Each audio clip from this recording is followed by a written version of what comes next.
Hello all, welcome to screen space. ఈరోజు మనం మాట్లాడుకోబోతున్న movie review వచ్చేసి హనీమూన్ ఎక్స్ప్రెస్ భయ్య. చైతన్య, హెబా పటేల్, తనికెళ్ళ బర్ని, సుహాసిని గారు నటించిన మూవీ ఇది. ప్రజెంట్ ఇది ప్రైమ్లో స్ట్రీమ్ అవుతుంది. నేను థియేటర్లో మిస్ అయ్యాను, అందుకే నైట్ చూడడం జరిగింది. నేను చేసిన బిగ్గెస్ట్ మిస్టేక్ భయ్య ఈ సినిమా చూడడం. ఫస్ట్ ఆఫ్ ఆల్, మీరు ఈ మూవీకి ఇచ్చే మీ 1 hour 58 minutes టైం అయితే నాట్ వర్త్ ఇట్ భయ్య. అస్సలు వర్త్ ఇట్ అనిపించలేదు. రాకపోతే ఎందుకు చూసాను అనిపించింది. చైతన్య 30/21తో పరిచయం అయినప్పటి నుంచి వరుసగా ఆఫర్స్ వచ్చే సినిమా ఆఫర్స్, బట్ ఏ సినిమాతోనూ అంతగా హిట్ అవ్వలేదు. ఈవెన్ తరుణ్ భాస్కర్తో తీసిన కేడాకోలా కూడా అంతంత మాత్రాన్ని ఆడింది. సినిమా అంతగా పేరు సంపాదించి పెట్టలేదు భయ్య. ఒకే యాక్టింగ్ చేస్తూ ఉంటున్నాడు, పెద్దగా ఏం చేంజ్ ఏమి ఉండట్లేదు.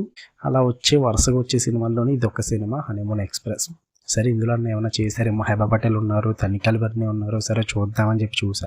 స్టోరీ ప్లాట్ అయితే ఇప్పుడుదో స్టోరీ ప్లాట్. మన మెయిన్ లీడ్స్ ఇద్దరు క్వైట్ ఆపోజిట్ ఉన్నా సరే కానీ ఇద్దరు లవ్ చేసి పెళ్లి చేసుకుంటారు. దాని తర్వాత వాళ్ళ పెళ్లి లైఫ్లో కొన్ని గొడవలు వస్తుంటాయి, వాటిని ఎలా సార్ట్ అవుట్ చేసుకున్నారు అన్నదే స్టోరీ భయ్య. ఇలాంటి స్టోరీస్ చాలా చూసాం. ఇక్కడ మెయిన్ నచ్చింది ఏంటంటే స్టోరీయే వరల్డ్ అనుకుంటుంటే ఆ పెళ్లిలో వచ్చే కాన్ఫ్లిక్ట్స్ని సరిగ్గా ఎస్టాబ్లిష్ చేయరు.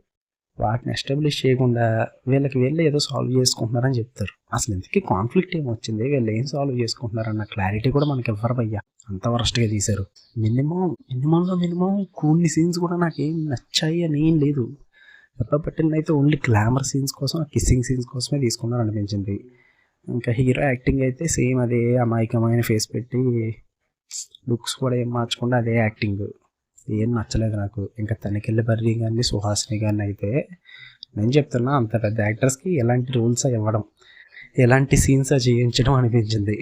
అంటే ఓవర్ యాక్షన్ అనిపించింది వాళ్ళతో చేయించిన ప్రతి సీన్స్ కూడా. నాకైతే అస్సలు నచ్చలేదు భయ్య. నేను బేర్లీ 1 hour 58 minutes చూడడానికి నాకేదో 3-4 గంటలు చూస్తున్నట్టు అనిపించింది. ఇంకా తప్పక ఫార్వర్డ్ బటన్ యూజ్ చేయాల్సి వచ్చింది భయ్య.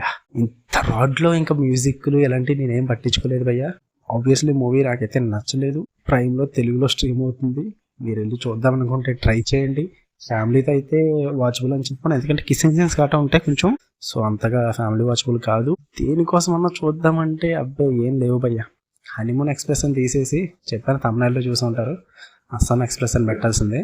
కరెక్ట్గా సెట్ అవుతున్నాం. నాకైతే మూవీ నచ్చలేదు భయ్య. అందుకే డైరెక్టర్ కోసం ఎవరి కోసం ఏం మాట్లాడట్లేదు పెద్దగా. End of the discussion, time waste మీకు నాకు కూడా. మీకు కనుక రివ్యూ నచ్చితే లైక్ చేయండి, షేర్ చేయండి, సబ్స్క్రైబ్ చేయండి. అండ్ ఒకవేళ మీరు ఎవరైనా చూసి ఉంటే ఈ కళాఖండాన్ని కింద కామెంట్ చేయండి భయ్య. Love you all, bye.